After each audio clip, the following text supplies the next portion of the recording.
తెలంగాణ రాష్ట్ర అవతరణ దినోత్సవం సందర్భంగా బీసీ సంక్షేమ శాఖ మంత్రి పొన్నం ప్రభాకర్ రంగదాంపల్లి చౌరస్తా వద్ద అమరవీరుల స్తూపానికి నివాళులర్పించారు. అనంతరం సిద్దిపేట ముస్తాబాద్ చౌరస్తా వద్ద ప్రొఫెసర్ జయశంకర్ విగ్రహానికి నివాళులర్పించి డిగ్రీ కాలేజీ క్రికెట్ మైదానంలో ఏర్పాటు చేసిన రాష్ట్ర అవతరణ ఉత్సవాల్లో పాల్గొని జెండా ఎగురవేశారు. అలాగే తెలంగాణలో ప్రజా సంక్షేమం అభివృద్ధి లక్ష్యంగా కాంగ్రెస్ పార్టీ పాలన కొనసాగిస్తుందని, నిరంతరం ప్రజల మంచి కోసం కృషి చేస్తుందని ఆయన ప్రసంగంలో వివరించారు. ఇక ఈ నేపథ్యంలో రైతు నేస్తం పథకం ద్వారా రైతులకు విత్తనాల బ్యాగులు పంపిణీ చేశారు. ఇక ఈ కార్యక్రమంలో జిల్లా కలెక్టర్ మను చౌదరి, అడిషనల్ కలెక్టర్ గరిమా అగర్వాల్, పలువురు ఉన్నతాధికారులు పాల్గొన్నారు.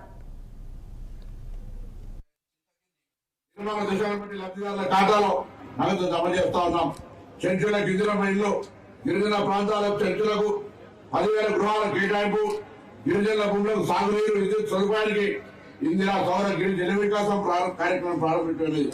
హైదరాబాద్ అంతర్జాతీయ హంగులు, హైదరాబాద్ నగరాన్ని అంతర్జాతీయ ప్రమాణాలతో అభివృద్ధి చేసేందుకు ప్రణాళికలు సిద్ధమయ్యాయి. మెట్రో విస్తరణ శ్రీకాకుళం చుట్టాం. జిహెచ్ఎంసీలో కంటైన్మెంట్ విలీనం చేయాలన్న ప్రజల చిరకాలం వచ్చాం, నెరవేర్చాం. ఫ్యూచర్ సిటీతో పాటుగా 30,000 ఎకరాల సరికొత్త నిర్మాణానికి ప్రభుత్వం నిర్ణయం తీసుకుంది. అభివృద్ధి ప్రణాళికలతో రాష్ట్రాన్ని 3 జోన్లుగా వర్గీకరించాం.